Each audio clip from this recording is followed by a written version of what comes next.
નમસ્કાર મિત્રો, આજે આપણે સૂર્ય નમસ્કાર તેમજ તેના 7 ચક્રો કયા આસનથી કયા ચક્ર જાગૃત થશે એ વિશે વિસ્તૃતથી જણાવીશું. તેમજ તેના 30-40 ફાયદા વિશે જણાવીશું. સ્થિતિ 1 નમસ્કાર મુદ્રા, 2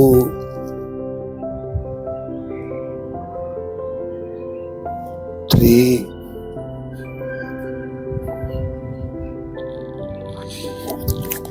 4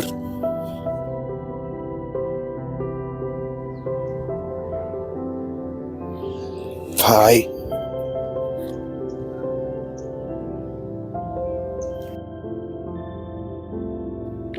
6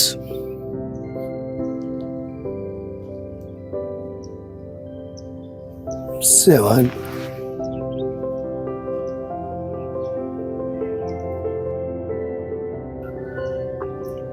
8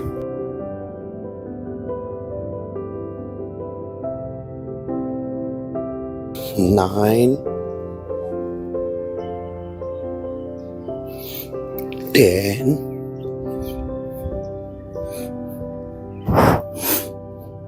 11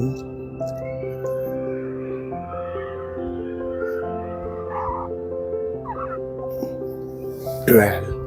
સ્થિતિ 1. સ્થિતિનું નામ છે પ્રણામાસન અથવા નમસ્કાર મુદ્રા. શ્વાસ સામાન્ય રહેશે, આજ્ઞા ચક્ર જાગૃત થશે, મંત્રનો ઉચ્ચાર ઓમ મિત્રાય નમઃ અર્થાત હે વિશ્વના મિત્ર આપણે પ્રણામ છે. એની વિધિ સૂર્યોદય અને સૂર્યાભિમુખ સાવધાનની સ્થિતિમાં ઊભા રહીને એડી, પંજા અને ઘૂંટણને પરસ્પર જોડાયેલા હોય તે રીતે રાખો. નમસ્કારની સ્થિતિમાં બંને હાથને છાતીની સામે રાખો. શ્વાસની ગતિ સામાન્ય રહેવી જોઈએ. આ પ્રકારે હાથ અને પગને જોડીને ઊભા રહેવાથી ઉર્જાના પરિપથનું નિર્માણ થાય છે. પરિણામ સ્વરૂપ શરીર શીઘ્ર ઉર્જાવંતિત થઈ જાય છે. હવે સ્થિતિ 2 ઉધ્વ હસ્તાસન અથવા તો હસ્તોતાનાસન. શ્વાસ લેતા વિશુદ્ધિ ચક્ર જાગૃત થશે. મંત્ર ઓમ રવયે નમઃ અર્થાત એ સંસારમાં સક્રિયતા લાવનાર આપને પ્રણામ છે. વિધિ બંને હાથની કોણી સીધી રાખીને ઉપર તરફ ખોલીને શરીરને પાછળની તરફ નમાવો. માથે બંને હાથની વચ્ચે સ્થિત રહેવું જોઈએ.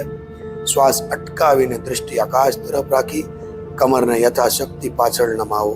હવે સ્થિતિ 3 પાદ હસ્તાસન અથવા હસ્તપાદાસન. કેન્દ્ર છે ચક્ર, મણિપુર ચક્ર એક્ટિવ થશે. મંત્ર છે ઓમ સૂર્યાય નમઃ અર્થાત એ સંસારના જીવનદાતા આપને પ્રણામ છે. વિધિમાં સ્થિતિ 2 પછી શ્વાસ બહાર કાઢીને હાથને પાછળની સામેની બાજુ લાવતા વાંકા વળીને બંને પગ પાછે જમીન પર ટેકવી દો. જો શક્ય હોય તો હથેળીઓને પણ પંજાની ડાબી અને જમણી તરફ ભૂમિ પર સ્પર્શ કરો અને માથે બંને ઘૂંટણને સ્પર્શ કરે તેવો પ્રયાસ કરો. ધ્યાન રાખો કે કોઈ પણ સ્થિતિમાં ઘૂંટણ વળવો ન જોઈએ. સ્થિતિ 4 દક્ષિણ અશ્વ સંચાલન આસન. શ્વાસ લેતા લેતા સ્વાદિષ્ટાન ચક્ર જાગૃત થશે. મંત્રનો ઉચ્ચાર ઓમ ભાનવયે નમઃ અર્થાત એ પ્રકાશ પુંજ આપને પ્રણામ છે. વિધિ છે સ્થિતિ 3 પછી હવે નીચેની તરફ વળતા અને બંને હાથની હથેળી જમીન પર ટેકવેલી, ડાબો પગ ઉપાડીને પાછળની તરફ લઈ પંજા પર રાખી સીધો તાણીને રાખો. જમણો પગ બંને હાથની વચ્ચે રહે. આ પગને સુવિધા અનુસાર થોડું આગળ પાછળ કરી શકો છો, પરંતુ એડી જમીન પર સ્પર્શ કરતી હોવી જોઈએ. ઘૂંટણને છાતીની સામે રહે અને દૃષ્ટિ આકાશ તરફ, શ્વાસ અંદરની તરફ ભરીને રાખવાનો છે. હવે આગળનો સ્થિતિ 5 પર્વતાસન. શ્વાસ છોડતા છોડતા જેમાં સહસ્ત્રદ્વાર ચક્ર જાગૃત થશે, જ્યાં આપણે શીખા હોય છે. મંત્ર ઓમ ખગાય નમઃ અર્થાત હે આકાશમાં ગતિશીલ દેવ આપને પ્રણામ છે. વિધિ શ્વાસ બહાર કાઢીને જમણા પગને પગ પાછળ લઈ જાઓ. ગરદન અને માથું બંને હાથની વચમાં રહે તે રીતે નિતંબ અને કમરની ઉપરની તરફ ઉઠાવીને અને માથાને નમાવીને નાભી તરફ જોવાનો પ્રયાસ કરો. સ્થિતિ 6 અષ્ટાંગ નમનાસન, સાષ્ટાંગાસન, અધોમુખ સવાસન પણ કહેવાય છે. શ્વાસોશ્વાસની ક્રિયા સામાન્ય રાખો. અનાહત ચક્ર જાગૃત થશે જે હૃદયની બાજુમાં આવેલું છે. મંત્ર ઉચ્ચાર ઓમ પુષ્ણે નમઃ અર્થાત હે સંસારના પોષક આપને પ્રણામ છે. વિધિ હાથ અને પગના પંજાને સ્થિત રાખવા. છાતી અને ઘૂંટણને ભૂમિ પર સ્પર્શ કરો. આ પ્રકારે બંને હાથ, બંને પગ, બંને ઘૂંટણ, છાતી અને દાઢી જમીન પર સ્પર્શ કરશો. આ આઠેય અંગોને જમીન પર ટેકવીને તે સાષ્ટાંગાસન બને છે. શ્વાસોશ્વાસ સામાન્ય રહેશે. સ્થિતિ 7 ભુજંગાસન. શ્વાસ લેતા લેતા મૂલાધાર ચક્ર એક્ટિવ થશે જે મૂળ પ્રદેશ, ગુદ પ્રદેશ, મૂત્રેયની ઉપર આવેલું છે. મંત્ર ઓમ હિરણ્ય ગર્ભાય નમઃ અર્થાત એ જ્યોતિર્મય આનંદમય આપને પ્રણામ છે. વિધિ શ્વાસ અંદર ભરીને ભુજંગાસનની આકૃતિ છાતીને ઉપર ઉઠાવતા હાથને ધીરે ધીરે સીધા કરી દો.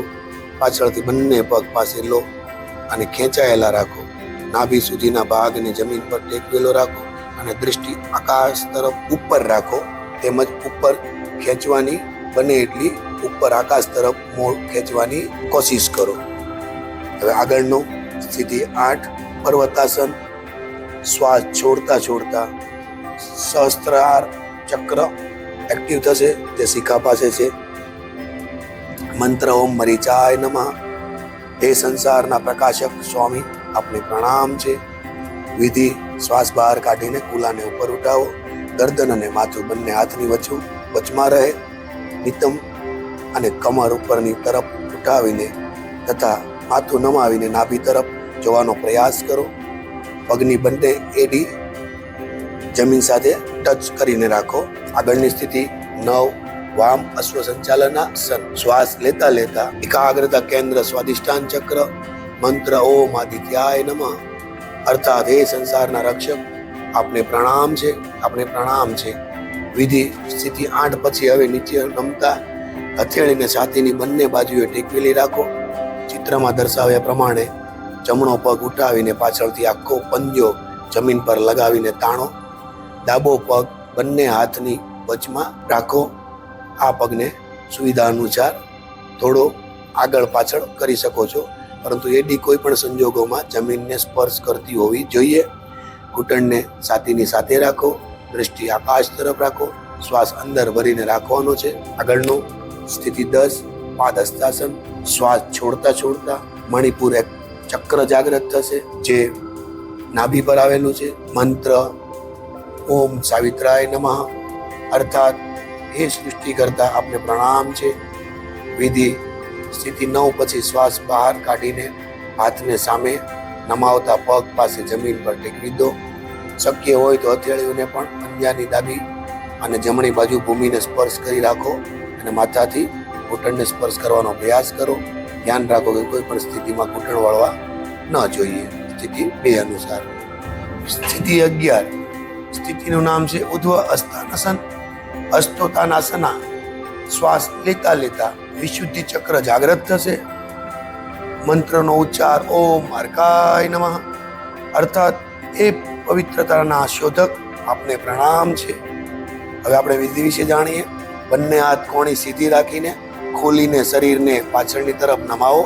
માથું બંને હાથની વચ્ચે સ્થિત રહેવું જોઈએ. શ્વાસ અટકાવીને દ્રષ્ટિ આકાશ તરફ રાખી કમરને યથાશક્તિ પાછળ નમાવો. સ્થિતિ 2 અનુસાર. સ્થિતિ 12 સ્થિતિનું નામ પ્રાણામાસના. શ્વાસોશ્વાસની ક્રિયા સામાન્ય. કેન્દ્ર બિંદુ રહેશે. અનાહત ચક્ર જાગૃત થશે જે હૃદય પાસે આવેલું છે. મંત્ર ઓમ ભાસ્કરાય નમઃ અર્થાત હે જ્ઞાનદાતા આપને પ્રણામ છે.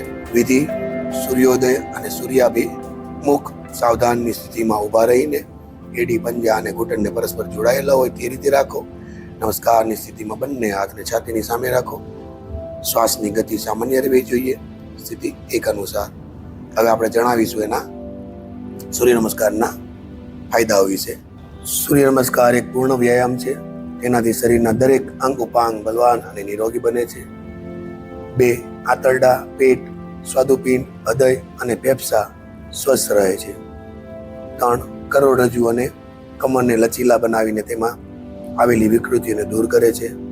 4. આ ક્રિયા સંપૂર્ણ શરીરમાં રક્ત સંચાર સારી રીતે સંપન્ન કરે છે. તેનાથી રક્તમાં આવેલી અશુદ્ધિઓ દૂર થઈને ચર્મરોગનો નાશ થાય છે. 5. સંપૂર્ણ શરીરને આરોગ્ય પ્રદાન કરે છે. તેથી રોજ સવારે વહેલા ઉઠીને સૂર્ય નમસ્કારનો અભ્યાસ અવશ્ય કરવો જોઈએ.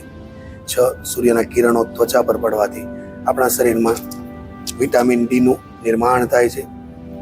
આ વિટામિન કેલ્શિયમ અને ફોસ્ફરસ જેવા અતિ આવશ્યક ખનિજ લવણોને તત્વોને શરીરમાં શોષી અત્યંત ઉપયોગી બનાવે છે, જેના કારણે શરીરના હાડકાં મજબૂત બને છે.